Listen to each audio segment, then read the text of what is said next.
The cool thing about it as an artist, you know, when you tell another artist I'm partnering with brands for my first film, it's like, ooh, is that a sellout move?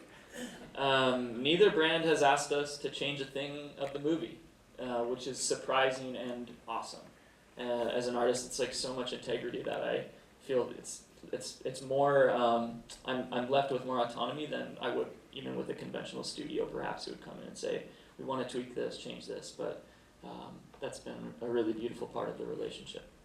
Now, David, you guys grew up, both of you grew up in Michigan, if I'm correct. So you understand the dairy farming, you understand the love for the Packers. Do you remember the 1993 season yourself? You know, I like to say yes, but I was born in '92. But it's crazy that now Jordan Love, but in my lifetime we only had two quarterbacks really, Favre and Rodgers. So, but I don't remember the season, sadly. Now, bringing through the love of that season and the love of the Packers in general, what was some of the inspiring moments throughout the film, being able to mix the loves? Yeah, with the Packers? Yeah, the Packers and dairy farming, kind of your childhood growing up. Yeah. I mean, there's authenticity throughout this whole film. I hope that comes across. But it's because this is where we grew up. This is our home, and that was intentional. Like why we wanted to do our first film there is because we had all the connections. It's very true to our upbringing, our home, our love. Getting able to bring all those things together on screen and now present it to the world is super awesome. Mm-hmm. And now for you guys, I want you to share one of your favorite moments on set, behind the scenes, working through the production process.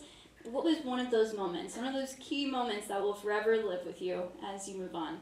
Oh, there's so many. For me, it was watching the brothers work together and their bond, but then their connection to the land and the community. Because there's so many times when we'd be in need of some tractor or something, and these guys would call up a local farmer or a community member and be like, hey, can you help us out? And they'd show up with what we needed, and it's had a deep connection to the community. It's beautiful. Because it's funny, as a filmmaker, when you show up to a dairy farm and you say, I want to make a movie on your land, there's probably a good chance you get either a punch in the face, like, get out of here. But no, they were all really gracious. In fact, we have one of our farms that we shot at is Tammy Grassie's. And so where most of the farm took place was, most of the shooting, like interior barns and some of the big, beautiful wide exteriors was all at the Grassy family farm. And we're honored to have Tammy here. I'm curious to get her review after this. For you guys, how about a favorite moment? There's kind of too many to go, and I'm trying to think of what was. I mean, particularly for myself, it was getting to meet you guys, even through the audition process. For people who are actors, we audition all the time, and so it's like, check, and doing the callback, particularly with you guys. What was just one of those experiences of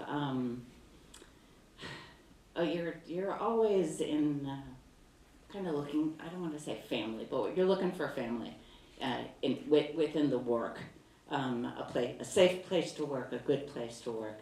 And Anders, I remember getting a note from you for the callback about what you were looking for, and I remember reading and thinking, okay, if this guy is real and what he's writing is real, awesome. And if it's just like smoke, director smoke, then this is not going to be fun. And it was so clear that your heart, everything that you both just talked about doing the film, that heart just leads the whole thing. It was very special, the whole thing, because of that. There were way too many moments, but if I could, I'd just like to say I am so happy for you guys and for everybody who brought this film to life. and so grateful for it, because I think it shows people to do the right thing, and that we should treat each other better. And in that sense, to me, it's really art, and that's what art does. So thank you all. It was great.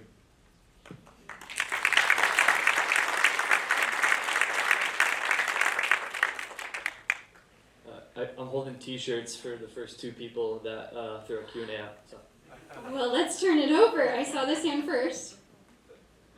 So I like the parallel stories with, you know, Jenny and Buck, and when Jenny Buck, yeah.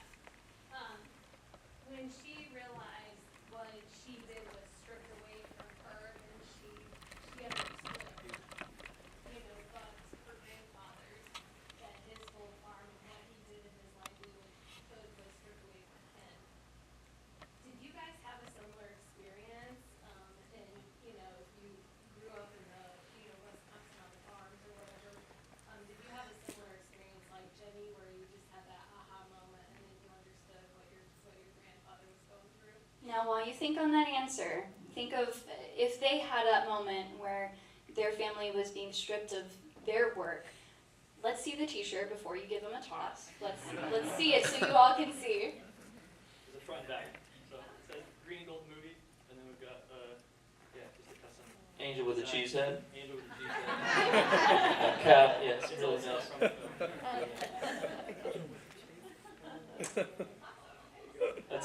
film. That's a really thoughtful question that you would ask that, and thank you. And I think the question is like, have you ever? I guess just so I can rephrase it back. Did you ever have your integrity of your thing be challenged or feeling like it would be taken away from you? Because it was the parallel. Yeah, you of know, course. the parallel story, like Jenny's. Yeah. All of her work in her music was very strict from Mm. her. You know, so have you had something where like you put your whole heart, you put your whole life into it, and then you know they want to take it away? Yeah. Yeah, I have, and not necessarily with anything farming, because actually our family farm was closed by the time it had shut down by the time we were actually even born. We still have the farm itself, but not functioning. And I think probably in the arts especially, you have that a lot. I think where your integrity, and maybe I think people in business probably have it, where you're brought up to believe and you know something is right in you, and then something starts to challenge that, or you're like, oh, if I give this a little bit of this away, because I have, in order to maybe get the promotion, get the gig. And I did. I had a situation in Philadelphia actually. You take your time. Yeah, where I ended up having to walk away from something that I built because I didn't believe in the ethics that it was going, and it ended up. But it was like such a formative decision. Like when you make that decision, when you say, you know what, I actually don't believe that. I believe this. This is what I was. Man, I'm such a ham, you guys. It's okay. We were just like 10 minutes ago during the film, so. I just was, yeah. It just, as soon as you do that, there's such an inner strength that you feel. Because this is like, no, this is what my folks, I had the privilege, like my folks were really wonderful, good people, and we always joke if we screw anything up, we have no baggage to blame them, it was just on us. But it's like when you know that something's true in your head, and like Craig's monologue that he wrote when they're in the barn and they're having that big argument, Craig wrote that, and he said He said the biggest danger is you remember that thing and you're too far gone where you can't make it back home, kind of that thing, and that really comes down to just that integrity that for those of us who grow up in wonderful families with strong moral code, a real sense of goodness, truth, right, wrong. It's something to really, I think when you make that decision to follow it, it gives you a lot of confidence moving forward, which ultimately led to even this project. Thanks for. Yeah. So I really like the angles of how you shot. My question is, how difficult was it to shoot with like the weather and that stuff? Yeah, great question. Well, She had asked about how difficult it is filming in Wisconsin, whether it's with the weather, with a different location that you don't have all full control of. It was very, very challenging. So, you know, anytime you're rolling the dice big time when you're shooting in Wisconsin that time of year, right? What if it's going to be socked in with rain? How do we shoot outside?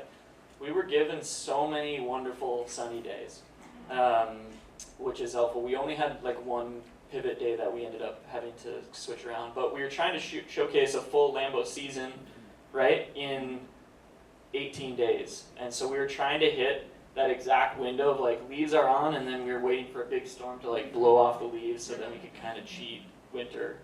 And if you go back through, you'll be able to point out, you'll find a lot of our mistakes were that we had to like cut around it. But yeah, so we were shifting our shooting date a lot leading up to it, and then we just, you know, it was a couple weeks out and we were just like, let's lock it in. But yeah, to your point, the DP, his name is Russ Frazier, and he's an amazing cinematographer, and we were really, really grateful. His skills, you can see, he's amazing at what he does. And yeah, so is that answer kind of? Now, before we move on to the rest of your questions, let's give a warm welcome to Craig T. Wilson. Nelson.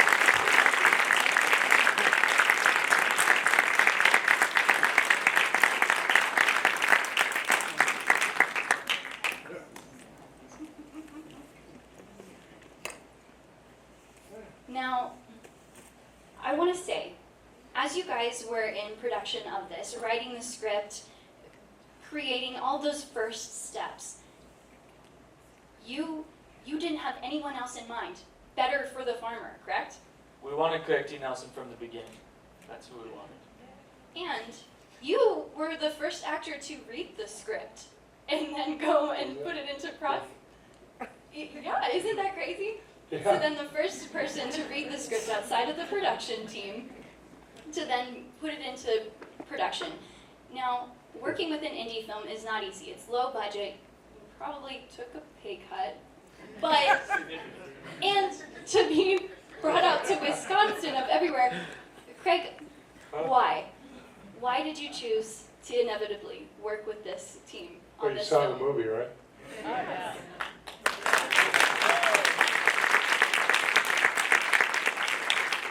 They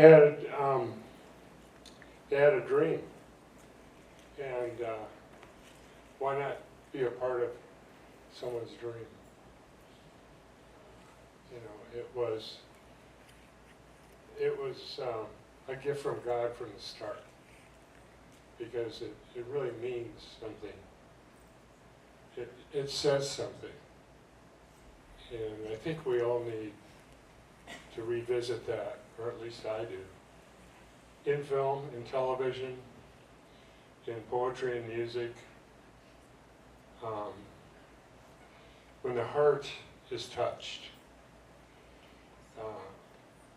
and we speak to each other that way, I think that's when we realize not only God, but who we are. True work of art. Mm-hmm. I'll turn it to you guys for, I see you were ready, yes. So, obviously the film was transformative for us as viewers to watch. How were any of you transformed in making this film? Talk about the transformation from working on this project, if anyone has any thoughts. Transformed. Yeah, well, I mean, transformed. Yeah, gosh. It's a difficult word to put into perspective for me, because I feel my whole life has been a process of transformation. You know, I'm not trying to be grandiose in any way.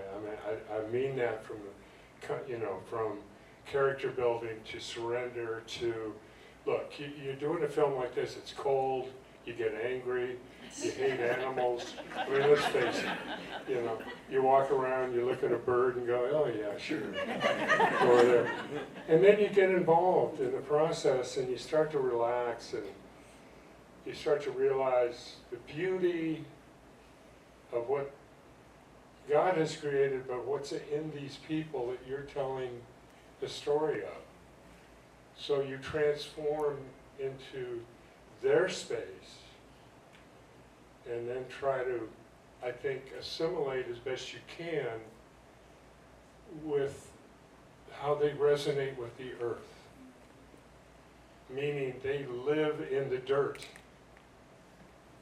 you know, and that's so, the transformation occurs spiritually, physically, and emotionally. In a movie, when you're doing it. This one really had impact for me, working on it. I'm sure everybody else felt the same way, right? Yeah, I think if to Craig's point, I think the transformation is ongoing, and each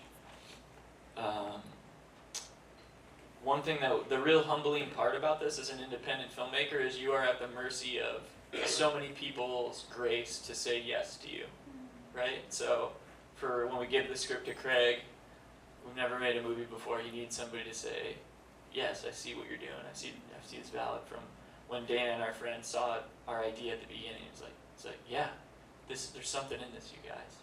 And I think I've been transformed in the sense where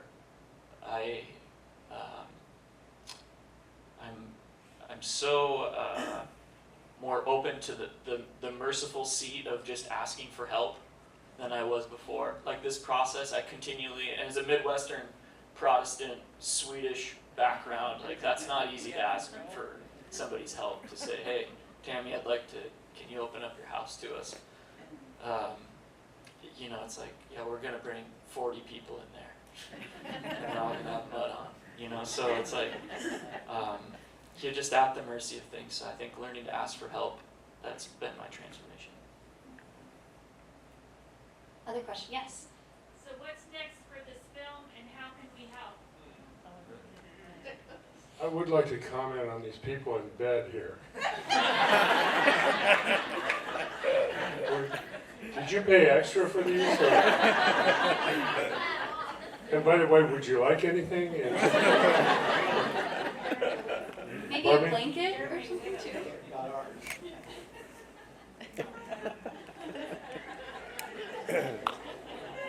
Oh, what's next? Yeah. What's next is we're going to theaters January 31st, which is huge. As a tiny independent movie, we're like jockeying against the big boys, blockbuster style. So that's the weekend before the Super Bowl, which is what we're trying to hit. It would be sweet if Matt LaFleur and Jordan Love could get us into the Super Bowl. That would be amazing. I need to write Coach LaFleur a little note about that. But yeah, so if you can, in terms of helping spread the word, just pump it on social media, bring friends. Especially that opening weekend is really critical for us. Because if it doesn't perform, we're gone the next 8 days later, we're out, So it's quick. And it's kind of like show business. Yeah. we don't have the luxury of 30 days of word of mouth. It's like we got to go now. And so that's our. It'll be, right now it's set to be in 800 to 1,000 theaters. Mostly concentrated in the Midwest, kind of overlapping Packer regions, like hubs around the U.S. and Culver's regions, and within kind of networks from there on out. We've got a website up called greenandgoldmovie.com. If you want to stay in touch with us, which we'd love to stay in touch with you, you can go to our site and sign up for our email list, and we'll keep you up to speed on ticket sales, events happening. We're doing a premiere at Titletown, so some other fun things are happening too. But yeah. What's Craig? Oh yeah, Craig's. Why are you laughing? I'm laughing because I can't believe that you agreed to do it with us. We had the idea of Craig singing the national anthem at the Packers-Bears game, which is the final game of the season, and Craig said yes, and so we're excited. Yeah, but wait a minute. I had to audition. I mean, they asked, I said yes, and they said, well, you're gonna have to audition. That was the Packers, not us. Yeah, well, it was secretly these guys going, you know, you really can't sing. But I had a great experience, just real quick. Where I live, where Dorian, my wife Doria is over here, by the way, she's incredible. Young lady, she's over there. She's here. And, She's right here. Oh, Right here. okay, hi, Annie. And so, up where we live, there's a studio that I didn't even know has been there since the early 70s, late 60s, early 70s, and it's called Shangri-La Studios. It's a recording studio, and it's right across from Zuma Beach, and you know, they had the band there, Dylan, the Beach Boys, Fleetwood Mac, everybody's recorded in there. So this guy I know, John Hamlin, who's a sound engineer, I said, hey John, can I ask you a question? You know, I think I need to, you know, I'm like stumbling over what I need. And, see, I'm going to sing the national anthem at the Bears game. He says, you are not. Yeah, so anyway, went into this fabulous recording studio with Dorian. And that's where I did the audition tape. But it was so much fun. So anyway, you know. That was your first audition probably since before Coach. I haven't had too many. I mean, I've been really fortunate that way. But yeah, it was like, yeah, I'm excited to do it.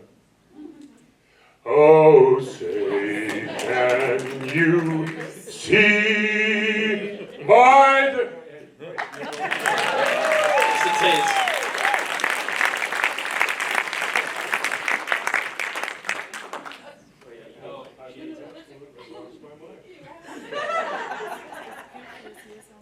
I didn't even have to ask. I'm so. Do we have about 5 minutes left? Yeah. I'm curious, did Madison Lawlor really deliver the calf? Good question. No, she did not deliver the calf. A calf. That is an actual calf that you see delivered. But that throughout production, we kept having our B unit.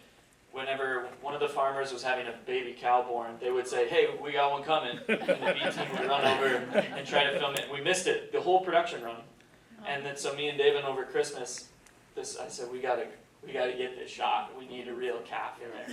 And so we went back and we sat in the maternity ward at the Bly's family farm, and we waited. And there was 15 of these pregnant mom cows, and we were just looking at each other for 30 hours in there. And then we got a call, or it wasn't the Bly's farm. We got a call from the Bly's, and they said, "We've got a calf coming. Do you guys want to come?" So me and David ran over there, and it ended up being born in the same stall that where we shot the initial scene at, which is really cool. And yeah, it was, I hadn't seen a baby calf born like that. It was pretty wild. So I'd love it to be longer in the film, but people are like, maybe you should shorten that up a little bit. It's pretty gnarly. So.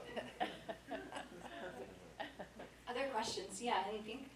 Well, doing those really emotional scenes where it really brought me to tears, how many takes does it take to get to that point? I would think that you would walk in and you'd want to get it done. I don't know how you could retake that kind of, the tears and the emotion that you're showing. I mean, how does that work? Well, that's why you get paid big bucks. It works just like you're talking about. You never know what's going to happen.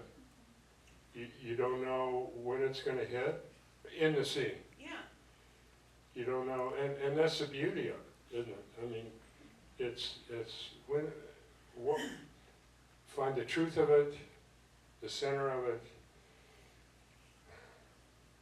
and then let it flow through you. And that can take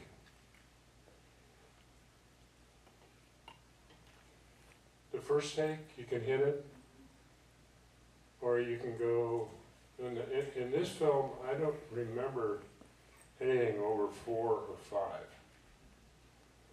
Sometimes you can go a long time, and believe me, you're in, it's drudgery, because you're into an emotional puddle by then, and then you've got to fight your way through that. But this was pretty much. It was all believable. I mean, that everybody was showing that kind of emotion. Yeah, that's what you hope happens. Yeah. Are they telling the truth? Yeah. Did you still have a question?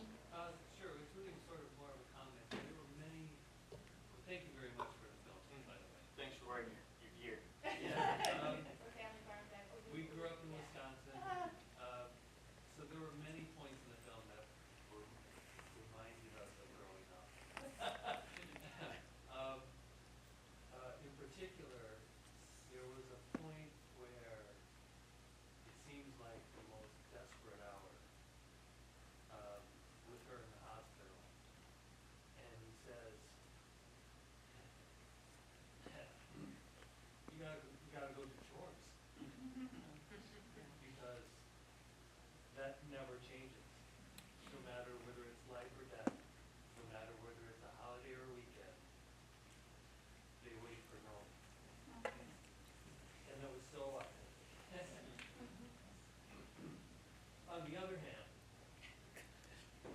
milking by hand in 1993, nobody's doing that. Nobody's doing that. He does it's a hybrid version of that, I think. It's an artificial hand. we like the drama of it. It's better. But thank you, for sharing that. I think that's something one of my biggest regrets in the film, like the thing that I just couldn't capture was, the morning milking and the evening milking. Morning milking, evening milking. I just didn't know how to weave that into the story. Like I didn't have enough. I needed a 2.5-hour movie to maybe get that rhythm for the audience to feel, or maybe if I had the opportunity to do the film again, I could do it better. But to your point, the chores is that's a real thing. I mean, Tammy's here without. I don't do any chores. No. I'm saying Dave's back with the cows. Well, this is going on, and so I think that's partly because I think he loves it, mostly because he loves it. But yeah, that's a good point. Thank you. That unfortunately is all the time that we have. His wife. Craig's wife. Okay, quick. Final question. Okay, I wanted to say I love the minimalism of communicating a very important story to people who are seemingly becoming extinct. We all have to eat, and we can't just eat superfoods and survive. So it's like you used somatic experiences, like with the animals. You gave us exposition into the nature of the importance of this story without dialogue. And the very end, you tied it up with the father's conversation with his daughter, which was very emotional for a lot of people. And the daughter, she didn't work on that song. The song came out, she told the story to the community, and then it was about hope, that you're not alone, spiritually or in the community, if you participate in what you are organically. And there it was the wife being in the hospital. If her little finger did not move, I would have been upset. That was the hope that the whole story was driven on, and faith. What is faith? It's hope. You know what it is, that quote. It is the action of joy. It's the action of hope. If it happens, the hope it's not hope. So that's what the story is. And you did it with a little finger. Thanks. That's That was a debate from the beginning. Was like, does the hand move or not? Oh, yeah. Honestly, the scripting all the way through. We decided that. We believe in that. So yeah, thank you guys again. I know we have to be sensitive to the next the next group coming out. But we'll be out on the red carpet for other pictures and conversations. So thank you again.